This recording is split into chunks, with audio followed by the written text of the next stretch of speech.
کو آزما کے روئے. یہ میرا میسج ہے پاکستان کی عوام کے لیے. اور انشاءاللہ ہم صرف حکومت گرانے نہیں آئے ہیں، نہ ملے ہیں. ہم اس حکومت کو نکال کے اور جمہوریت بحال کر کے رہیں گے. ہم نے پاکستان بچانا ہے. ہم نے اس آفت سے، اس مشکل سے، ان بے روپیوں سے پاکستان بچانا ہے. اور انشاءاللہ فیض کی آواز میں ہم جیتیں گے، ہم جیتیں گے انشاءاللہ. اللہ حافظ. شکریہ صدر زرداری صاحب. اب ہم لندن سے دعوت دیتے ہیں میاں محمد نواز شریف سابق وزیر اعظم پاکستان. بسم اللہ الرحمن الرحیم. محترم جناب آصف علی زرداری صاحب، جناب بلاول بھٹو زرداری صاحب، جناب مولانا فضل الرحمان صاحب، میرے بھائی محمد شہباز شریف صاحب، جناب محمود خان اچکزئی صاحب، محترم ڈاکٹر عبد المالک صاحب،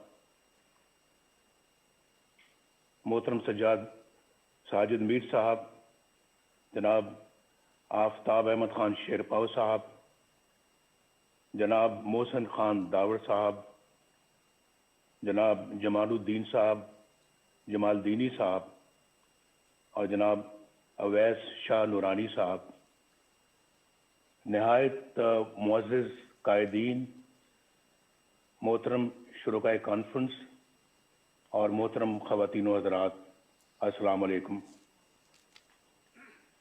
بہت شکریہ جناب محترم آصف زرداری صاحب.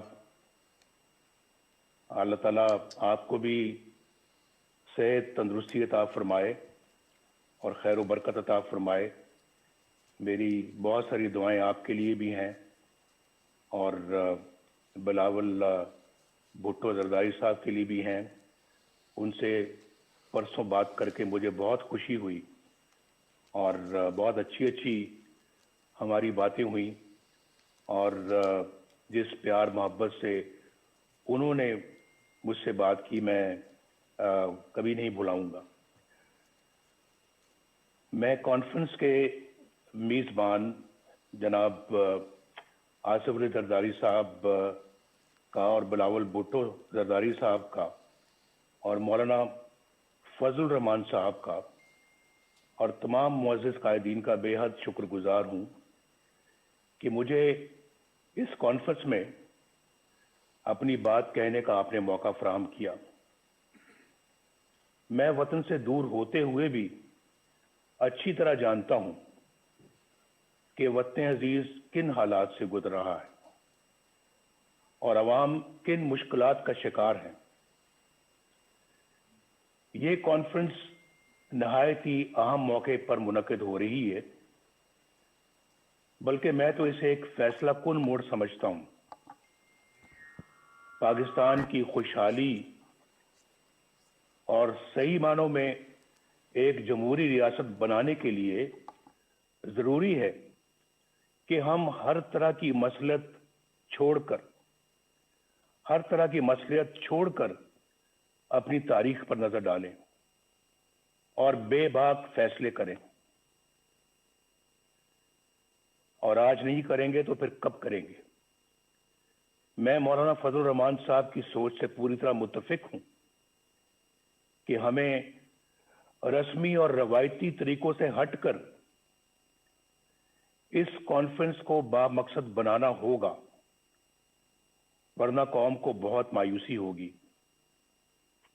اور جو ابھی ٹرینڈ جناب آصف علی زرداری صاحب نے سیٹ کیا ہے، اسی کو آگے لے کے چلنا ہے. آپ سب جانتے ہیں کہ 73 برس سے پاکستان کو کن مسائل کا سامنا ہے.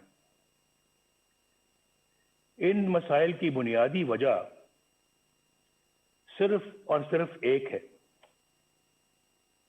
اور میں اپنے تجربے سے بول رہا ہوں. میرا بھی تجربہ الحمدللہ پاکستان کی پالیٹکس میں اور پاکستان کی خدمت میں کافی زیادہ ہے.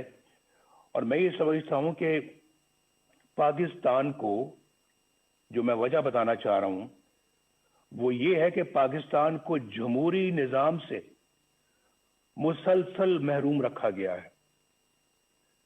جمہوریت کی روح عوام کی رائے ہوتی ہے، یعنی ملک کا انتظام وہ لوگ چلائیں جنہیں عوام اپنے ووٹوں کی اکثریت سے یہ حق دے. اور ہمارے آئین کی ابتدا بھی انہی الفاظ سے ہوتی ہے کہ اللہ تعالیٰ ہی کائنات کا حاکم مطلق ہے جس کا کوئی شریک نہیں. اس کے طے کردہ حدود کے اندر رہتے ہوئے پاکستان کے عوام کی طرف سے استعمال کیا جانے والا اختیار ایک مقدس امانت کا درجہ رکھتا ہے. آئین کے مطابق ہمارے جمہوری نظام کی بنیاد عوام کی رائے پر ہے. دنیا بھر کی جمہوریتوں کا یہی اصول ہے. جب جمہوریت کی اس بنیاد پر ضرب لگتی ہے اور ووٹ کی عزت کو پامال کر دیا جاتا ہے تو سارا جمہوری عمل بالکل بے معنی اور جعلی ہو کر رہ جاتا ہے. جب عوام کے مقدس امانت میں خیانت کی جاتی ہے اور انتخابی عمل سے پہلے یہ طے کر دیا جاتا ہے کہ کس کو جتانا ہے اور کس کو ہروانا ہے، انتخابات میں دھاندلی سے مطلوبہ نتائج حاصل کر لیے جاتے ہیں اور رہی صحیح کسر حکومت سازی کے لیے جوڑ توڑ میں نکال دی جاتی ہے، تو اندازہ لگایا جا سکتا ہے کہ کس طرح سے عوام کو دھوکہ دیا جاتا ہے اور عوامی مینڈیٹ کیسے چوری کیا جاتا ہے. بدقسمتی سے پاکستان کو اس طرح کے تجربات کی لیبارٹری بنا کر رکھ دیا گیا ہے. اگر کبھی عوام کی کوئی نمائندہ حکومت بن بھی گئی تو اسے ہر طرح کی سازش کے ذریعے سے پہلے بے اثر اور پھر فارغ کر دیا جاتا ہے. اس میں یہ بھی پرواہ نہیں کی جاتی کہ اس سے ریاستی ڈھانچہ کمزور ہوگا، اقوام عالم میں جگ ہنسائی ہوگی اور عوام کا ریاستی اداروں پر سے اعتماد اٹھ جائے گا.